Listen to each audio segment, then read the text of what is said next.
Travis here from ThirdStem.com, and today we're talking about an exercise called the Lateral Step Kettlebell Swing. All right, for this exercise, what you're going to need is a kettlebell and a little bit of space to be able to step side to side. Now, this particular kettlebell swing is great for conditioning, getting a little bit of lateral movement or side to side work, but also really torching your glutes and hamstrings as well. You are going to want to know how to perform a traditional kettlebell swing before doing this. It is slightly more complicated. It is a progression based on a normal kettlebell swing, but once you get the hang of the kettlebell swing, you should be off to the races with this exercise. So, what we're going to do as we do our normal kettlebell swing, I'm going to recap really quickly. It's just that as we go to hinge back and throw it backwards, we actually want to hinge using our glutes and hamstrings and violently explode up with that kettlebell. This is an explosive based exercise. It's not a squat and raise up like this, okay? We're trying to be violent and then throw it back down as we're doing that exercise. We're gonna do the same thing, but now stepping side to side. So you're gonna start slightly wider.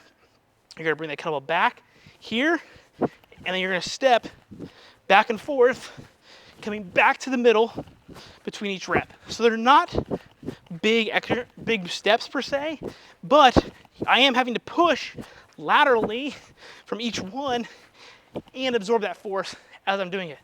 As you can tell, my heart rate's already getting up, just showing you a couple repetitions. So this can be great again, conditioning based work. Your kettlebell swings are getting boring. Use this to mix it up, get a little more lateral push. Use it as an accessory exercise, develop your glutes and your hamstrings. You could do it as an explosive-based exercise at the beginning of your workout. There's a warm-up, a primer, really get those glutes and hamstrings firing before you go to squat, deadlift, jump, run, all great things. So plenty of ways to implement this into your training program. If you're doing it for power, speed, explosion on the front end, I recommend only doing 3 to 6 reps on each side. The goal here is to be explosive and as strong as possible, really trying to prime things up.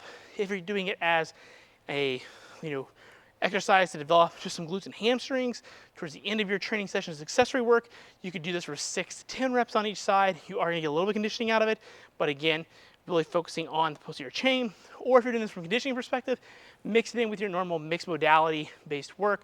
So you could do it for time, you could do it for reps, you could do it for different chippers and rounds, different ways to implement it with the other things that you're doing in your conditioning based program, but it's just a good way to mix things up. So give it a shot, let me know what you think. Have a great day.